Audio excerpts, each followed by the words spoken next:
Le PDG n'a pas l'intention de vous passer le relais.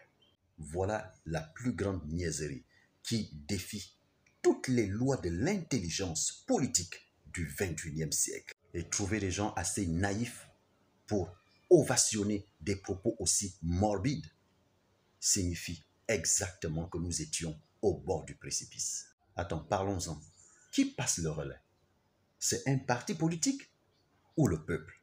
Dans tous les pays démocratiques où les gens sont assez intelligents, on sait quand même que le relais est issu d'une volonté ou d'un choix populaire et non d'un parti qui s'arrogerait d'avoir le droit de parler au nom du peuple. Dire que le PDG n'est pas prêt à donner le relais, ça veut dire qu'avant, le peuple n'existait pas en fait. Les choix ne relevaient pas de nous, mais d'un parti politique. Je vous assure que c'est une insulte pour tout un peuple. Voilà le danger de l'arrogance. Ça nous rend tellement naïfs et aveugles au point d'oublier que les mots que nous prononçons peuvent se retourner contre nous et que ces mots peuvent avoir une portée considérable qui pourrait contribuer à notre échec, à notre déclin. Le sentiment de suffisance donne l'impression que ce qu'on affirme est totalement conforme à ce que tout le monde veut. Je parle bien d'une impression puisque la réalité est tout autre. Et du côté de la plèbe, j'entends, il est éloquent, hein? Savez-vous ce qu'on appelle l'éloquence? On la reconnaît par 3 principes. 1. L'agencement rationnel des idées. 2. La connaissance de la portée réelle de ce que vous affirmez. 3. Sa capacité à influencer positivement le comportement de ceux qui vous écoutent. Mais qu'en est-il de la réalité? C'est totalement le contraire.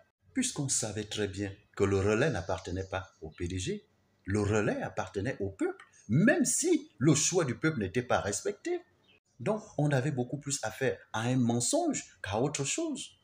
Il en va de même pour une autre assertion qui dit « Les Gabonais vivent au-dessus de leurs moyens ». Mon Dieu, vivre au-dessus de ces moyens signifie que ce que tu as est déjà suffisant et que tu en fais un peu trop.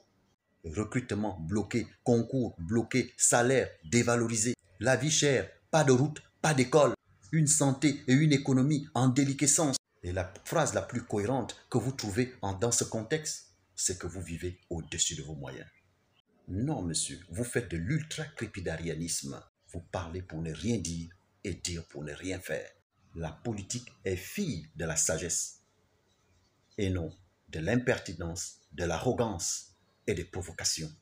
Et c'est cette attitude qui expliquerait le fait que vous n'ayez jamais gagné d'élection. Comment vous votez si vous ne respectez personne? Ce qu'on a à faire, c'est simplement prendre la canette, la casquette, le t-shirt, on fout le camp, on va voter quelqu'un d'autre. Et c'est ce qui s'est produit. Obligé de forcer avec les résultats. Chasser les observateurs internationaux, supprimer Internet, faire des mises en garde sur RFI pour intimider la population. Sans même demander pardon à la population, tu t'ériges en messager de l'espérance. Awumaou. Mais j'entends souvent quelque chose dans les réseaux sociaux.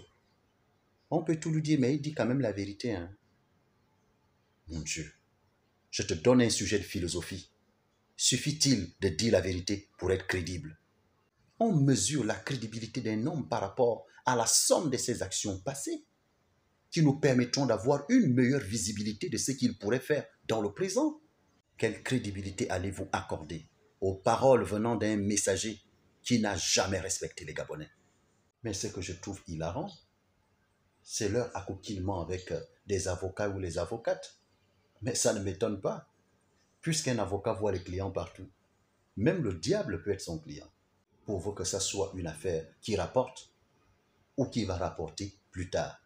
J'ai rarement vu un avocat honnête, si ce n'est celui-là qui, en croyant, en vous donnant l'impression qu'il est en train de défendre l'intérêt commun, il est en train de défendre sa propre poche ou défendre ce qu'il pourrait gagner plus tard.